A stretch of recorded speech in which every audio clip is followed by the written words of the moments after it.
Welcome to another edition of Pressbox Ramblings. As always, I'm your host, Nate Talbot. Today we got another exciting slate of District 8-5A games going on. We got Cove versus Temple. We got the big rivalry at Little Buckley with Killeen versus Ellison on Thursday night. Harker Heights plays Waco Midway in what could be a battle for the district championship.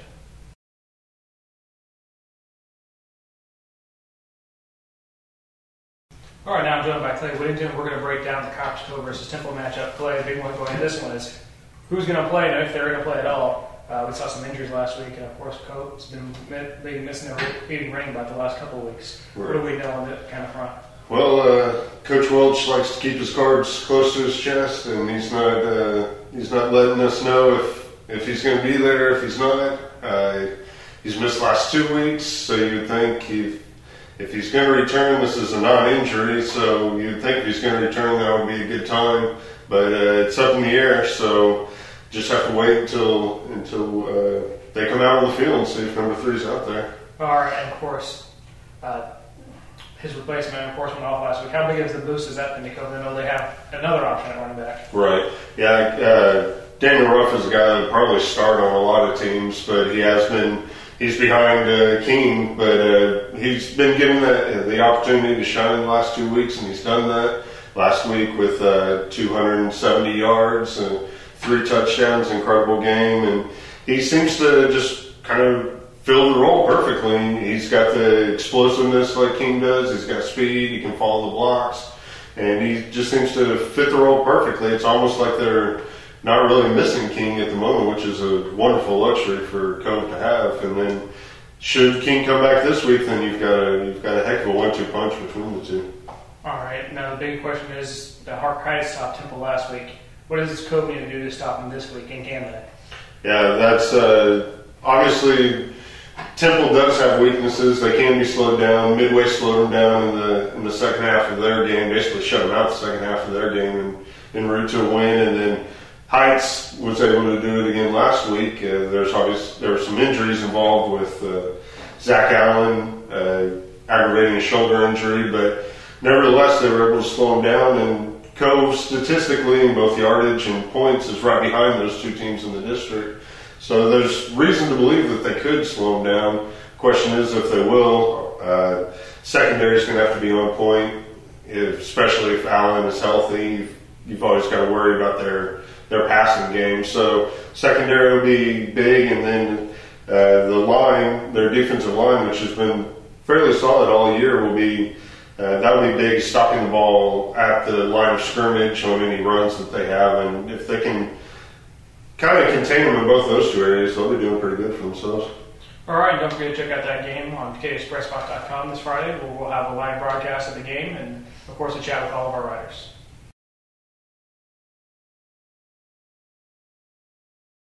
Hi, I'm Kevin Plushball. I'm joined here with Alex Byington, and we're breaking down Friday night's rivalry game between Killeen and Ellison. You know, this game, it's meant so much in the past, and for the first time in a number of years, it's finally got a district implications. It probably means a little bit more to Killeen right now than it does to Ellison, because Killeen's got some playoff hopes in its shooting for Ellison doesn't.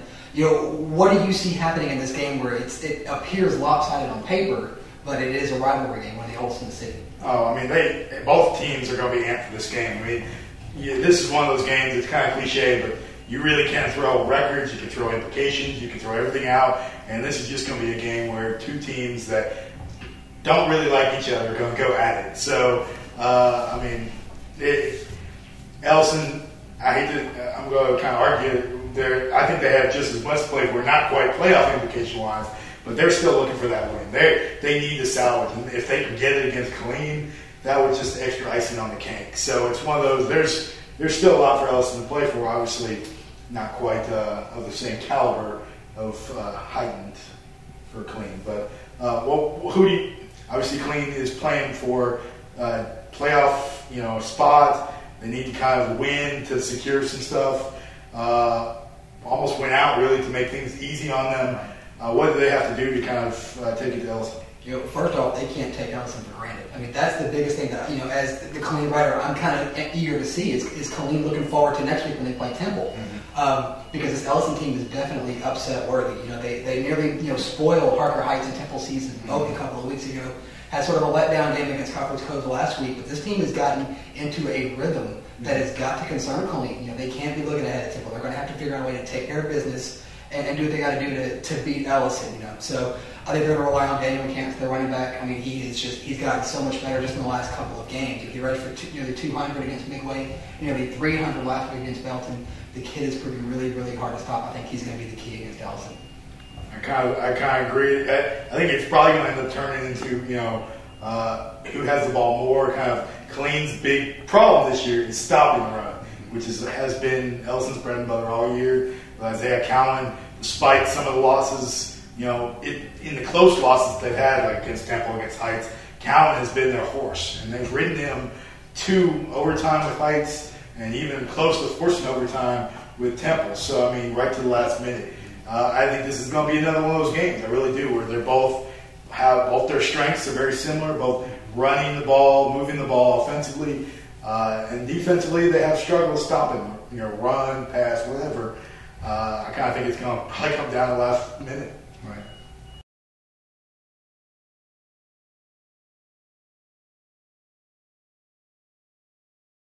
All right, now I'm joined by Alex Byington. We're going to break down the big Thursday matchup at the Eagle Buckley Stadium between Harker Heights and Waco Midway, which, believe it or not, has district title implications. Harker Heights' big win last week. What went right for them last week? They really just kind of played a perfect game. Offense, defense, special teams. They only had the one turnover, which is a big positive, by forcing, I think, 5 or 6 on their own. 1 interception, 3 fumbles, 3 turnovers on downs. I mean, just really kind of put press in the issue and obviously knocking out 2 Temple quarterbacks. So all in all, it was kind of the complete game. Heights has been building toward all season. So it was definitely quite a shock compared to some of the other ones have not been complete we've seen from Heights this year. All right, what kind of led to that completion, you think, or what kind of put Heights over the top in being able to make that stride? I think they've been building confidence, obviously. 2 wins in a row. The way they're winning, outside of the 28-7 loss to Killeen, which was kind of a hangover effect from that 7-0 win over Belton, they've been kind of building toward this. They have the seniority, they have the leaders on that defense, and that really carries them. And then obviously having Marcus Anderson, the second back, to eat up yards and kind of give them a unique dynamic where they have guys that can run east and west and roll out, like Terrence and Troy Smith, who were really kind of speedy guys, to Marcus Anderson and Tyler Brown, who will just punch it up the middle and can break one. I mean, Anderson broke 2 touchdowns of 40-plus yards in the game and really only played 3 quarters. So 183 yards on 22 carries was just, he provided that punch offensively that Heights has needed. All right. Big test, though, Waco Midway. What can they do to overcome the fact that Waco Midway is probably the district's best team, or how do they attack that?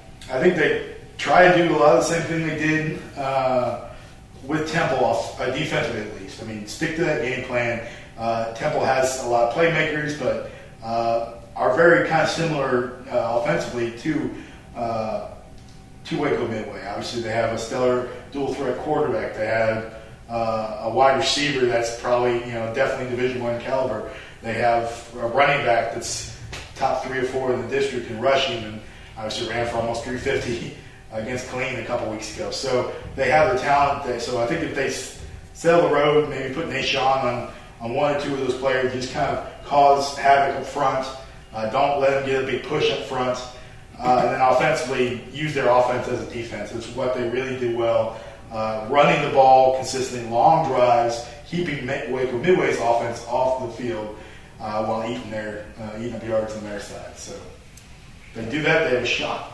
All right, and don't forget to check out that game Thursday night at KHPressbox.com. We'll have a live chat with Alex here and, of course, the radio broadcast.